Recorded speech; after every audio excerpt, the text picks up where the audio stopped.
Hello everyone, welcome to RockShire Gaming. My name is Eric. Today we are going to continue our look at the RockShire Gaming top 40 games in my collection that I've played.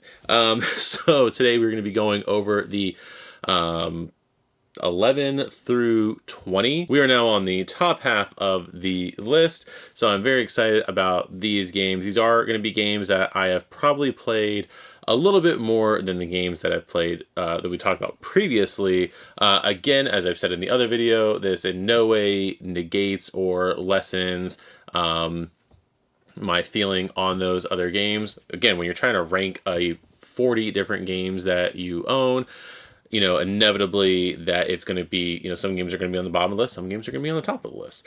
With that said, if your favorite ended up on the bottom half of the list or the bottom part of this list, do not fret. If I thought the game was bad, I wouldn't own it. I would get rid of it. I would not have it here in the house. I would burn it with fire.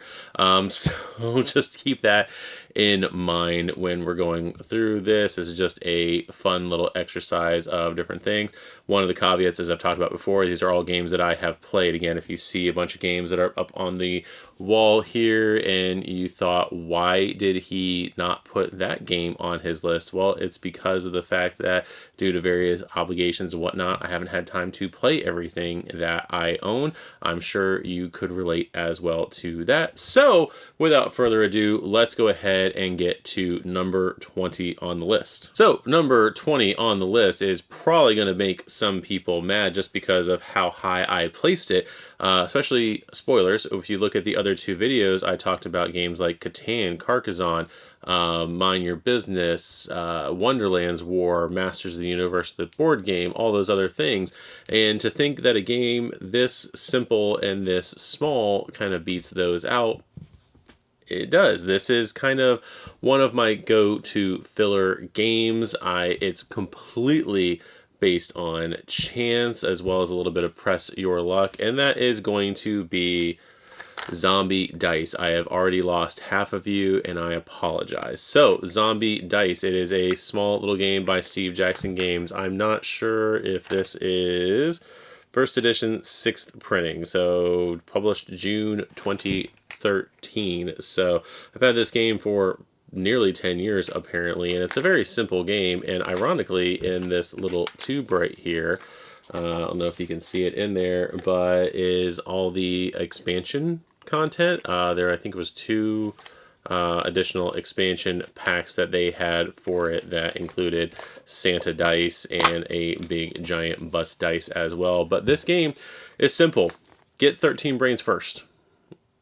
That's it. Get 13 brains without getting shotgunned, you know, before your turn's over. You do have, you can keep rolling to get as many brains as you can. I believe you roll 3 dice at one time. If you get 3 shotguns before you stop, you have lost. You lost all the brains that you ate, or that you harvested, we'll say that, during that round.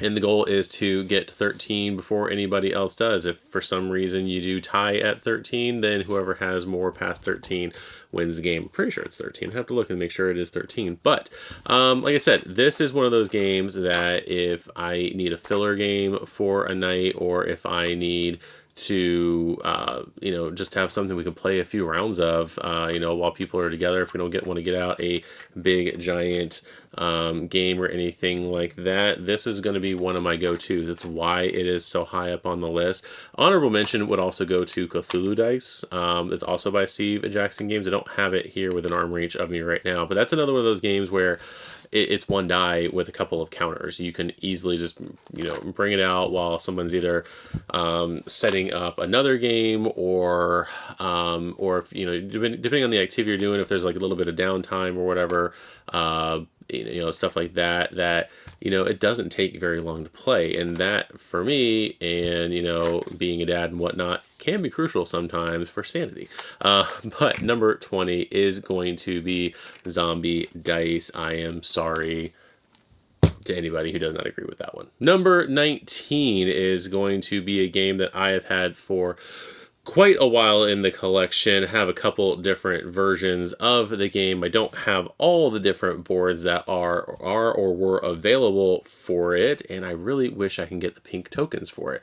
That is going to be Ticket to Ride. This is a flagship game to me from Days of Wonder.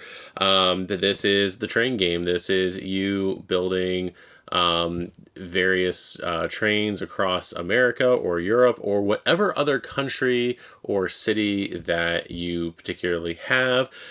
This is one of those games that is still going strong. They are still coming out with little minor versions of it, alternate versions, extra boards and stuff like that.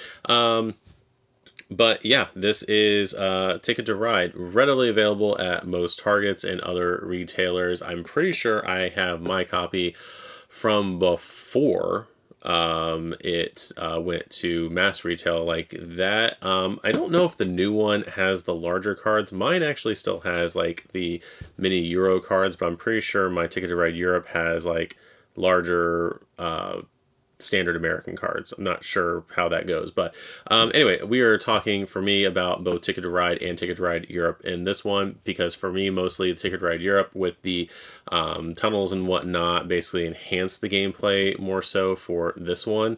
Now, with that said, I don't have sails and rails there. I don't have all the tons of alternate maps that this game did have at one point. I think most of them are still available. I'm pretty sure the comic book store that I go to has a lot of the older maps to go to. I know there's like a San Francisco version of it. There's a London version, I think, that's out now.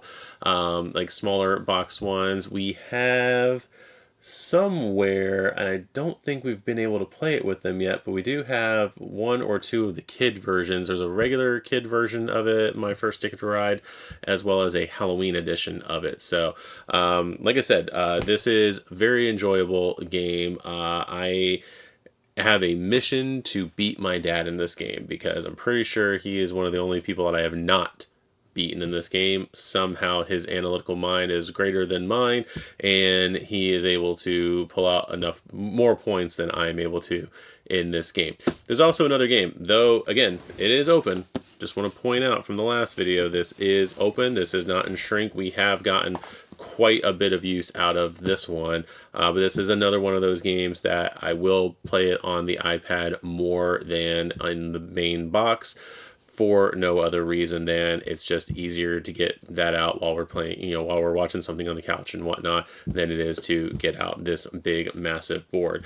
Gameplay on this one, very solid. It is probably like Zombie Dice is probably my go-to like filler game. As I said, this is probably the go-to game. It is the go-to game that we play with people who are not necessarily board gamers.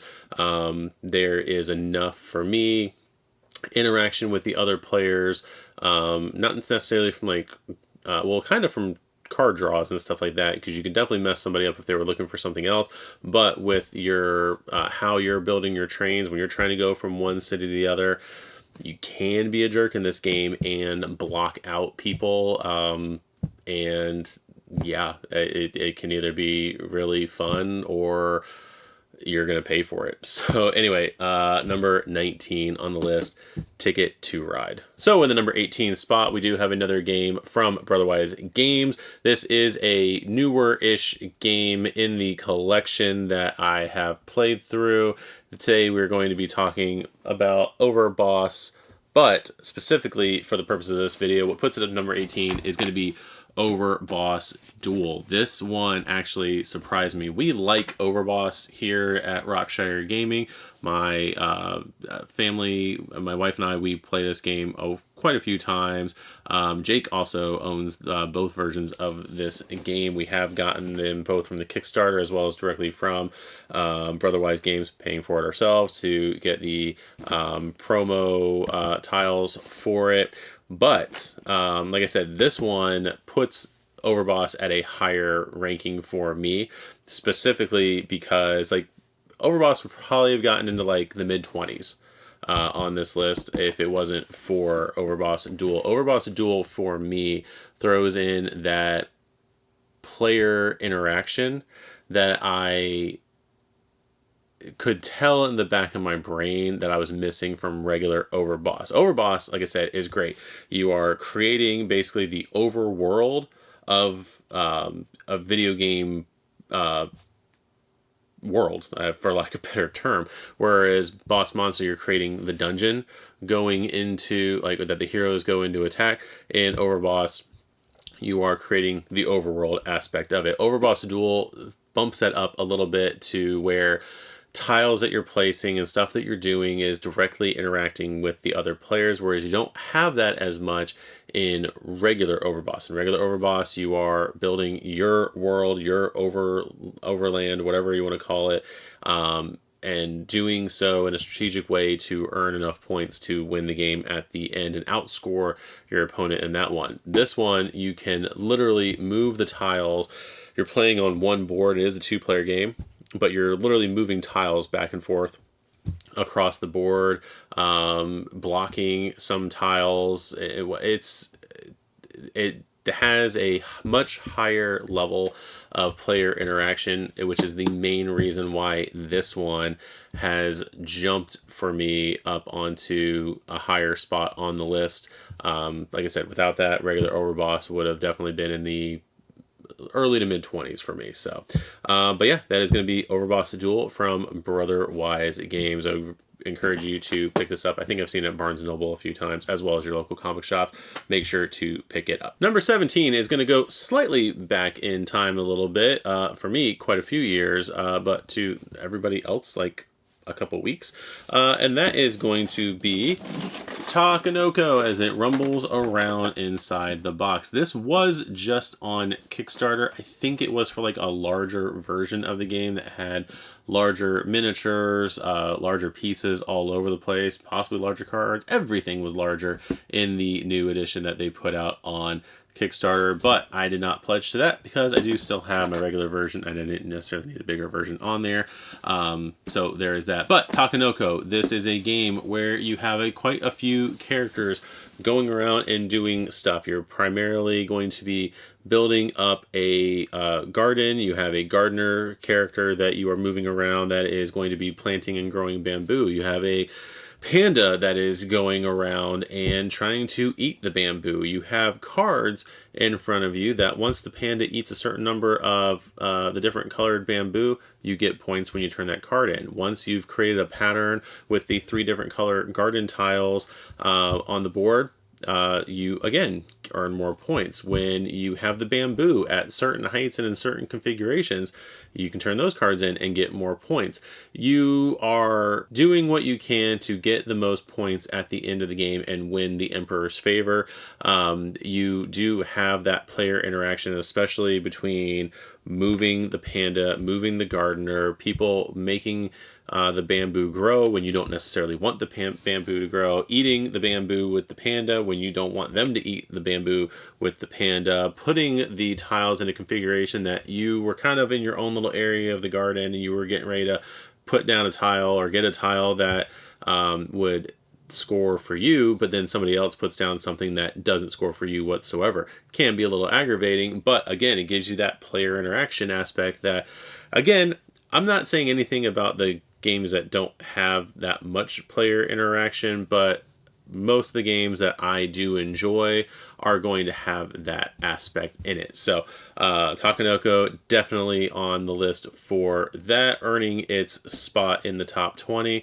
So yeah, let's take a look at what the next one is. Number 16 is a game that I have had in my collection for quite some time. Again, seeing one version of it on tabletop, I can get into it at some point later, but a lot of the early games that I do have were from watching tabletop. Thank you, Will Wheaton, for that. But this one that we're going to show off next, again, I'm going to be showing a newer version, not necessarily the older version, but the older version can essentially be played in the newer one. But that is going to be Suro, specifically of the Seas. I do own both regular Suro and Suro of the Seas. I do at times prefer this one just because of the added aspect of the dragons in this one. In the original Suro, you are, I believe, the dragons themselves, kind of just flying around in the sky, going along certain paths laid out by the tiles that you are playing. You are trying not to either run off the board or run into each other. So that is the main point of the original Suro. It's basically the last dragon standing. In this one, it is last boat sailing because you are placing down the tiles and traveling around the board, but you are trying to avoid the dragons. The dragons move based on dice rolls and can either move to attack you, move away from you. They will take out the path tiles behind you and to the left and right of you. So there is that aspect as well, basically being cut off from where you came from, depending on how you're going to go. So that it does add in a level of randomness to it, because you might think a path is going to go one way when you play a tile, and then a dragon come over, basically take out that tile or get right in front of you, and then you're kind of screwed. But like I said, this is very fun game. We do have the expansion for it that I think is in a cabinet somewhere that add a few more hazards and whatnot to the ocean that you are sailing about in. But this at the moment is my preferred method of playing Suro. I do encourage you, if you can find it again, it is a little bit older, to pick it up. I'm not sure if it's actually still in print or not. It does play to 8 players, so you can get quite a few people around the table with that. We usually play with about 4. I can't imagine how chaotic 8 would be, how much quicker those games would go. Those would probably meet the 20 minutes on the 20 to 40 minute gameplay suggestion right there. But yeah, number 16 on the list is going to be Suro, specifically of the Seas. Number 15 is going to be a game that I actually do enjoy. My wife would like to burn it in a fiery hatred of rage, and the name of it could or could not invoke various trigger warnings with you, but that is going to be Pandemic. This is from originally Z-Man Games, and my copy is at least. This is a game where you play as various members of the CDC, trying to stop 3 different viruses from outbreaking and spreading throughout the world, causing a pandemic. So I do just have the original version of the game. We have a very weird history with this game because the roles that you got, and I don't know if newer editions have adjusted things in the rules or not. Let me know down below if they have, and if it's easy to either acquire like a FAQ or if I need to go out and buy a new version of the game. But the game does have different roles for you to play as, different jobs for you to play as. Those jobs basically alter, in my mind, they just kind of alter a little bit an existing rule and make you better at doing that rule in some cases. Every time we have played this, we have either lost or won because we didn't read a rule correctly. I think the last time we played this, we basically rules lawyered ourselves the entire time to make sure that we were playing the different roles correctly. And then once we won that last game, I'm pretty sure my wife retired us from ever playing it again. So there is that. Now, again, I am talking about just the base game. There are expansions to this game that add in other roles. I think adds a bioterrorist in one of them that could do like the 1 versus many kind of thing like that. And I do know that there are all of the Pandemic Legacy games that I would love to try on the channel. Don't know how necessarily we would do a legacy game on here, if we would just do it as a weekly feature or not, that kind of a thing. Again, sorry for the beeping with my phones and stuff, but that is going to be Pandemic. Again, very good game. Like I said, the last time we played it, when we won, actually the last couple times when we won, especially the last time when we won, when we realized we were doing all the rules right, it literally came down to the last card played. Now, your experience with the game might be a little bit different. You may actually know how to play the game properly and don't, win on the very, very last possible turn that there could be. You might win on like the middle of the game or the middle of the deck or whatever it is. But this is going to earn the number 15 spot on the list, so that is going to be Pandemic. The next game on the list is going to be a new to me game. It is a game, when I say new to me, I mean I bought the main release for it, the main core box for it, bought 2 copies of the main core box so I could play comfortably with 4 players, and then Fantasy Flight, who makes the game, came out with a new edition of it that was better designed for 4 players and basically revamped how the entire game was organized. So thank you for that, Fantasy Flight Games. But we are going to be talking today about Arkham Horror, the card game. I am not too versed in the Cthulhu mythos itself.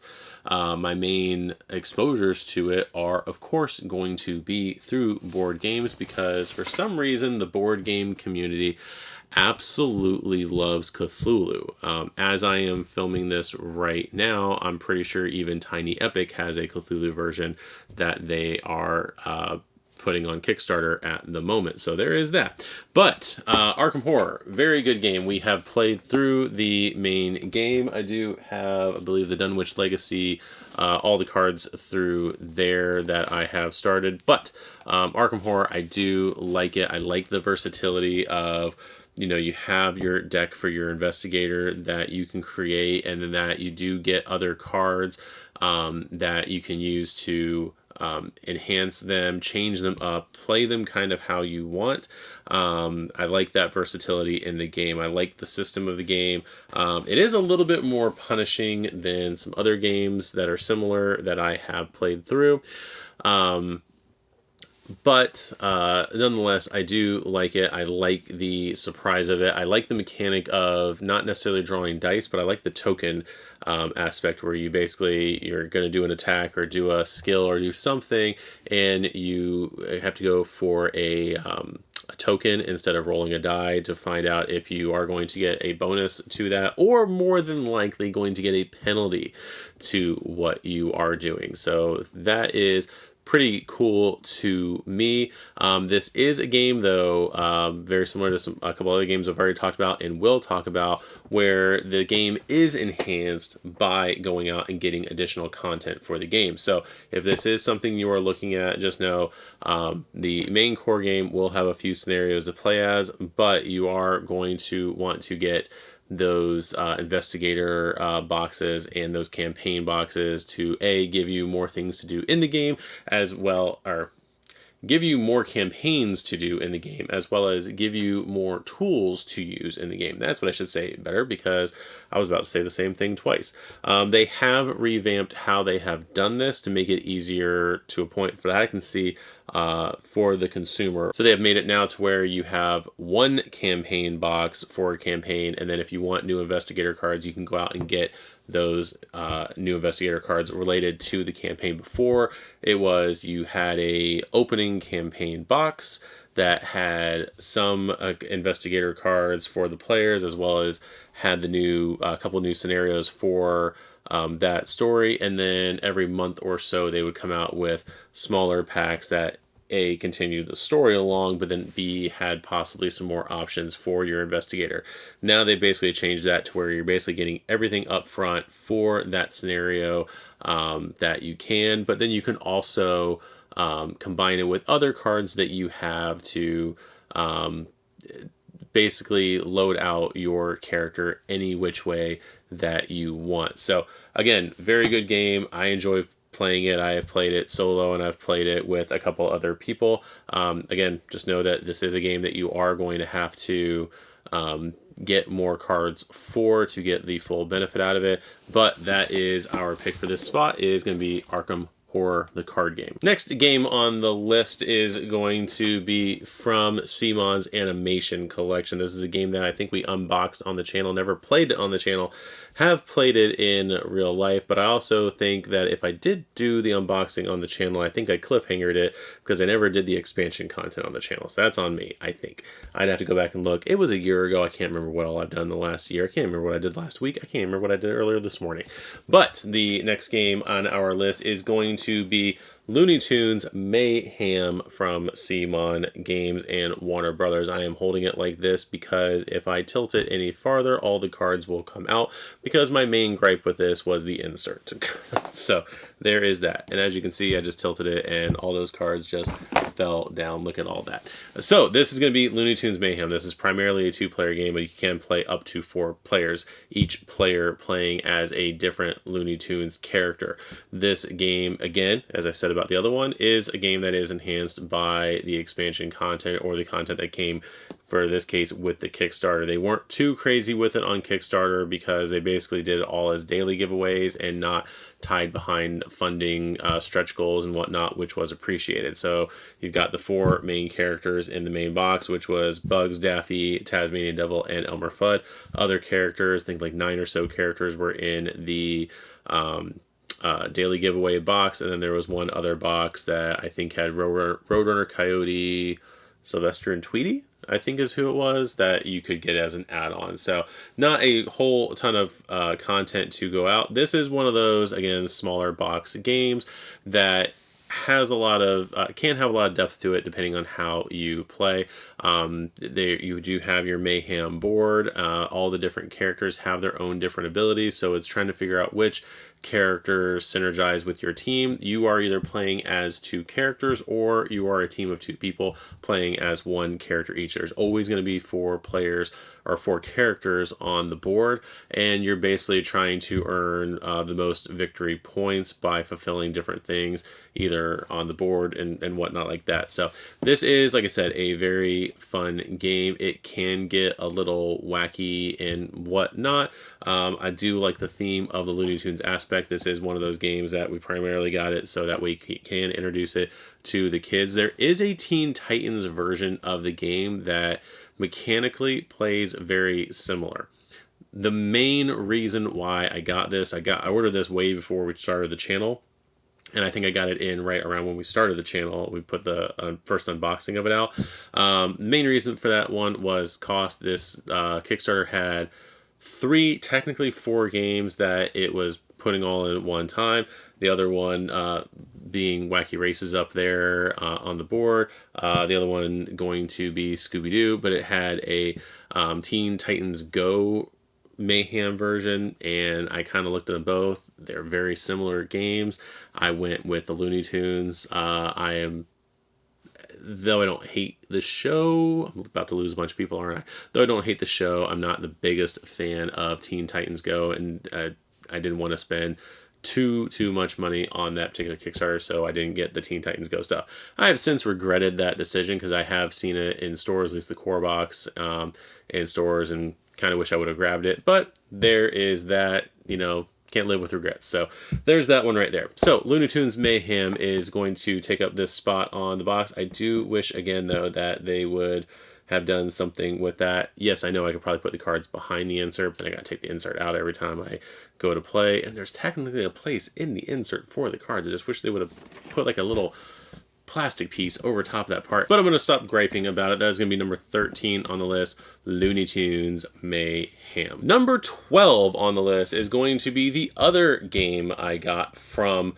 the Animation Collection because I genuinely did enjoy it.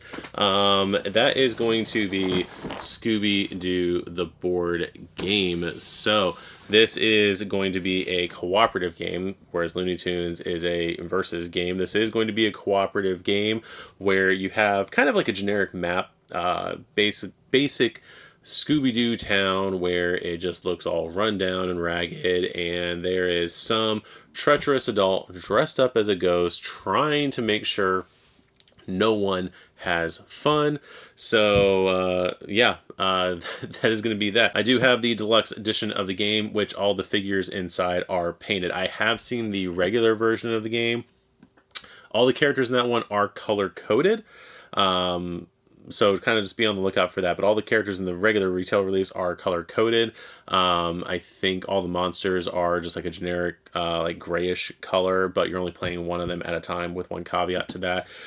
In the Kickstarter version, the regular edition has, I think, 3 monsters in it. The deluxe edition has quite a few more, plus a 3D mystery machine. So there is that right there. But again, this is one of those games where you're basically going around the board looking for clues. We got to go look for clues, gang. That's what we're doing in this game. Each member of the Scooby Gang, or Mystery Inc., whatever you want to call it, has a different power or ability that they have, different things they can do to manipulate the rules in different ways. So they have that. They have an initiative system in the game as well, so you may not always be going in the random turn order. The villain might actually be going before you do. So, and the villain will go depending on what the number is on their initiative card. The villain also has its own path of how it does move, whereas you can basically move to different spots on the board pretty freely. The villain does move in certain paths, which are determined by the cards drawn, as well as the arrows and whatnot on the board itself. So they don't just go in a random circle, they do go in different order depending on the cards that are drawn. The movement system and how the villain works does remind me slightly of how the villains work in Marvel United. That might be a reason why this one for me is so high up on the list. Also, you do have the versatility, especially with the deluxe version, of having multiple different monsters that you can play with, so you're not necessarily recycling through the same one or the same 3 all the time. You do get a little bit more variability in the game with that, with just the deluxe edition. The deluxe edition, though they had all the different villains in the Kickstarter as daily giveaways, they threw everything in one box, which is greatly appreciated. The retail version is only going to have 3 monsters in it, though, but if you do see it, I would recommend grabbing it up if you can. So that is going to be number 12, Scooby-Doo, the board game from CMON Games. So number 11 on the list is going to be a little bit of a cheat, because it is talking about a series that I partially own, but don't own all of it, and the stuff that you see is actually not even mine. But we're going to talk about Zombicide, specifically Undead or Alive and Black Plague. Now, for those of you who are not in the know and didn't see the original unboxing of it, Undead or Alive is not mine. It's been on the wall for the last year that we've had this setup going on. But Undead or Alive is actually Jake's copy. We've played his copy numerous times of the game on the channel. He keeps it here because he mainly plays it with James and I here, so we just leave it here. I do also own Black Plague. Haven't played through as much of Black Plague as I would like to, but again, I've played enough of the game to where I can definitely cement the game being in the top 20, not necessarily going into the top 10. Once I've had more experience with the base Zombicide experience, with going through more of the scenarios of like Black Plague, getting through some more of the scenarios in Undead or Alive, I might be able to bump that up a little bit. Also depends on other games that, again, doing some exceptions here, I'm separating out. But the base system of Zombicide I find very fun, and it's a game that I am coming in late to, but I very much enjoy it. Zombicide, for those of you who do not know and haven't seen videos that we have done on the channel, is a game where you basically play as a group of survivors trying not to get eaten by zombies. You usually have different abilities that are unlocked as you gain experience by killing said zombies, and you're trying to, in a lot of scenarios, get out of the play area after getting a few different objectives. There are other scenarios that do different things, but that is going to be the very 15-second pitch to the game. Is your survivors, you're trying to kill zombies until a time where you can escape. Again, main reasons why the game goes down lower is because the versions that I own, or the version that I own, haven't really been able to play with as much as I would like to. I've had a couple gameplays of it, but not nearly as much as I would like. Also, I do have the whole Kickstarter for White Death coming in, hopefully next year, so I might reassess at that point once I get that game in. For that, I am being influenced a little bit by another Zombicide game that we haven't talked about yet and may talk about in a future video. But the experience just with Undead or Alive specifically, and partially with Black Plague, has definitely cemented this game for me up in the number 11 slot. As I play more through it, as I play through more of the expansion content, whatever, that may or may not move up. It may or may not move down. And again, we can always talk about whether or not a lot of that content for the Zombicide games is needed or not. But for right now, I am safe to put Zombicide in the number 11 slot. And that is going to be it for the back half of our top 20 during our discussion on the top 40 games in my collection. If you agree with most of my picks, let me know down below. Hit the like button and subscribe to the channel if you could. If you don't agree with any of my things, still let me know, because this is just a subjective list. I am not doing this in any way whatsoever to, rile people up or anything like that. Again, every game that I have talked about has been a game I have enjoyed, and if I didn't enjoy it, as I said before and in the other videos, I wouldn't still own the game. Not saying other people in the house may not enjoy it. I'm just saying, pandemic.